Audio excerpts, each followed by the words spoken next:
무한한 해양 자원이 있는 해양 관광도시 울산.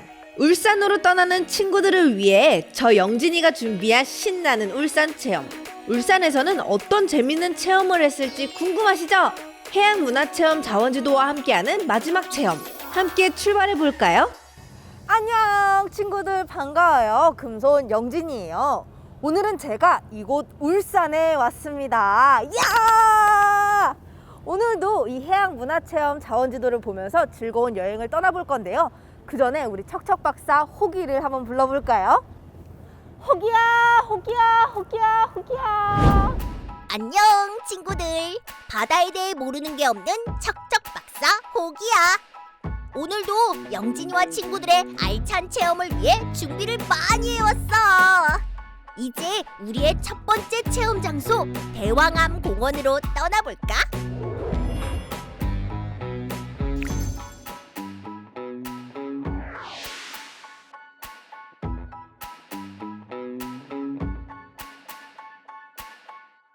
이곳은 바로 동해안 끝자락 바닷가에 기암괴석과 푸른 바다가 어우러진 전설이 깃든 울산의 쉼터, 서울의 서울대공원이 있다면 울산엔 이곳이 있다. 대왕암 공원입니다. 해양문화체험 자원지도를 보던 중 너무너무 궁금해서 제일 먼저 달려와 봤는데요. 과연 어떤 곳일까요? 빨리 한번 보러 가실까요? 이야! 와! 동해안 끝자락에 위치한 이곳 대왕암 공원은 붉은 빛의 기암괴석과 푸른 동해바다가 어우러져 절경을 이루고 있는데요. 이곳은 울산을 대표하는 12곳의 명소인 울산 12경 중 하나라고 합니다. 직접 와보니 역시 그 이유가 있는 것 같아요. 와, 진짜 너무 예쁘다. 와, 여러분, 저는 지금 대왕교를 건너서 대왕암에 와 있는데요. 아까 제가 말씀드렸잖아요. 대왕암에는 전설이 있다고. 저거 보세요. 너무 멋있지 않아요? 정말 내가 옛날 사람이라도 저런 전설을 생각해냈을 거야. 그럼 우리 어떤 전설이 있는지 어서 호기한테 물어보러 가요. 호기야, 나와줘! 우리 영진이랑 친구들, 대왕암의 전설이 궁금해? 호기가 알려줄게. 삼국 통일을 이룩했던 신라의 문무왕은 평소 지휘법사에게 죽은 후에 나는 호국 대룡이 되어 불법을 숭상하고 나라를 수호하려고 한다 라고 말했대.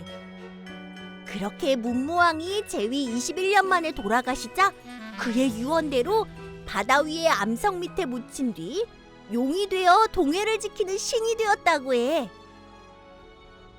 그리고 문무왕의 뜻을 이어받은 왕비의 넋 또한 울산으로 날아가 바다에 떠있는 큰 암석 밑으로 잠겨 용이 되어 문무왕과 함께 나라를 지키고 있다는 전설이야.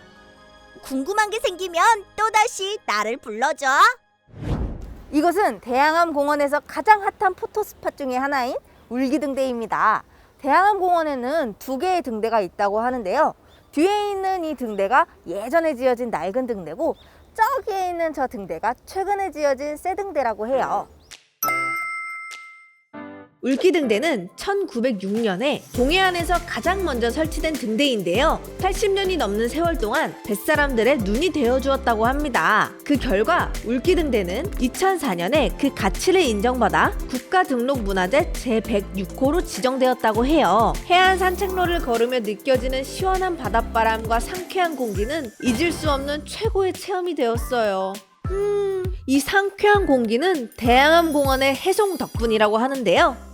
여러분, 이곳 대왕암 공원을 둘러보면서 소나무가 굉장히 많다는 사실 혹시 눈치채셨나요?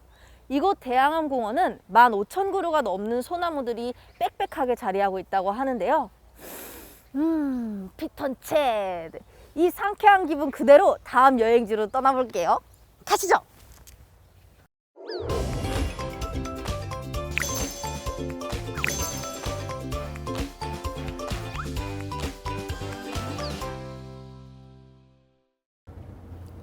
짜잔!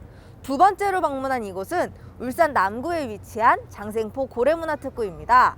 이곳에는 고래박물관, 고래생태체험관, 고래문화마을 등 고래에 관련된 다양한 사업과 시설들이 있는데요. 그렇다면 이곳 장생포는 왜 이렇게 고래로 유명한 걸까요? 그것도 우리 척척박사 호기가 알려줄 거예요. 호기야, 알려줘! 장생포가 고래로 유명한 이유가 알고 싶니? 내가 알려줄게. 고래는 고기부터 기름, 뼈까지 다양하게 쓰였는데 이런 이점 때문에 예전에는 고래잡이가 유행이었지. 우리나라에서 고래잡이가 처음 시작된 건 1891년이지만 본격적으로 전성기를 이룬 건 1970년대부터야. 그때만 해도 장생포는 20척이 넘는 고래잡이 배와 10,000명이 넘는 인구가 사는 큰 마을이었어. 하지만 1980년대에 들어서면서 무분별한 고래잡이로 인해 고래의 수가 많이 줄어들게 되고 1986년에 상업적인 목적의 고래잡이가 금지되었지. 그로 인해 고래잡이에 종사하던 많은 사람들이 마을을 떠나게 되었지만 남아있는 마을 사람들은 포기하지 않았어. 고래잡이가 마을을 대표하는 상징이라고 생각하고 다양한 사업들을 시작하게 됐는데 그 노력들이 모여 지금의 장생포 고래문화특구를 만들게 되었지.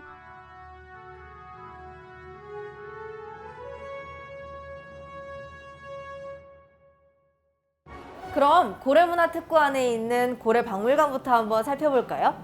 들어가 볼게요. 고래.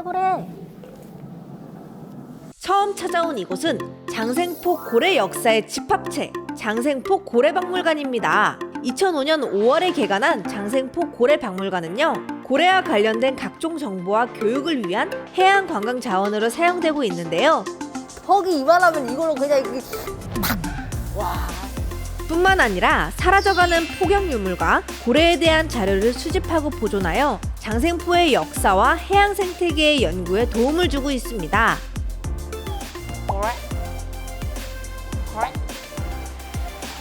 다음에 알아볼 곳은 고래 생태 체험관인데요. 고래에 관련된 전통 문화의 보존과 다양한 체험 활동을 위해 지어졌습니다. 오, 이곳에서는 과거에 장생포에서 고래를 해체하던 장면을 만날 수 있습니다. 옛날에는 이렇게 고래에서 기름을 짜냈나 봐요. 오, 고래 기름. 그리고 고래 생태 체험관에는 우리나라 최초의 돌고래 수족관이 있다고 하는데요. 매일 정해진 시간에 가면 돌고래들이 먹이를 먹으며 운동을 하는 모습을 볼 수 있다고 합니다. 으쌰 잘한다. 돌고래가 저보다 똑똑한 것 같아요. 실내에서만 고래에 대해 보고 배우니까 지루하지 않으신가요? 그렇다면 직접 체험하고 느낄 수 있는 고래바다 여행선으로 오세요. 크고 멋진 배를 타고 나가 울산 앞바다에서 직접 고래들을 볼 수 있답니다.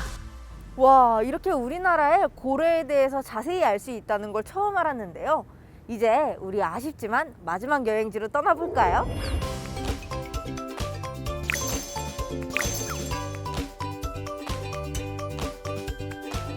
짜잔! 여러분, 제가 아까 울산이 고래로 유명하다고 말씀드렸잖아요. 그런데 이곳은 고래 말고도 유명한 게 한 가지 더 있어요. 바로 산업이 엄청 잘 발달한 도시라는 건데요. 산업 말고도 바다와 근접해 있어 해양 관광으로도 발전을 하고 있다고 합니다. 그럼 이 울산이 한눈에 내려다 보이는 울산대교 전망대로 올라가 보실까요? 짜라라라라 짜라라라라 짜라라라 울산대교 전망대. 제가 제일 먼저 들어가 볼 곳은 울산대교 전망대 1층에 위치한 바로 이곳. 울산의 역사와 생태를 재밌고 효과적으로 알려주는 VR 체험관인데요. 이런 재밌는 걸 놓치면 저 영진이가 아니죠. 이런 거 타보고 싶었단 말이에요. 뭐야? 우와 오. 최신 VR 시설을 이용하여 다양한 방법으로 체험한 울산의 전경은 오. 너무 생생해서 깜짝 놀랐어요. 그 다음 체험해볼 곳은 4D VR 영상관입니다. 4D VR 영상관의 그림과 그 움직임은 정말 롤러코스터를 타는 듯한 기분이 들었어요. 오호. 대망의 하이라이트! 전망대로 올라왔는데요. 전망대의 높이는 일반 건물의 100층 정도 된다고 하니 선명한 하늘과 울산광역시 전체를 한눈에 볼 수 있어서 너무너무 좋았어요. 이렇게 울산대교 전망대를 둘러봤는데요. 전망대 위에서 내려다보는 전경뿐만 아니라 다양하고 즐거운 체험이 많아서 우리 친구들도 꼭 한번 와봤으면 좋겠어요. 여러분, 저 금손영진과 함께한 울산 여행 어떠셨나요? 저는 이 해양문화체험 자원지도와 호기와 함께 더욱더 재미있고 유익한 여행이었던 것 같아요. 여러분들도 이 해양문화체험 자원지도와 함께 조금 더 멋진 대한민국의 바다를 즐겨보시길 바랍니다. 지금까지 재미있는 여행 되셨길 바라며 금손영진이었습니다. 안녕!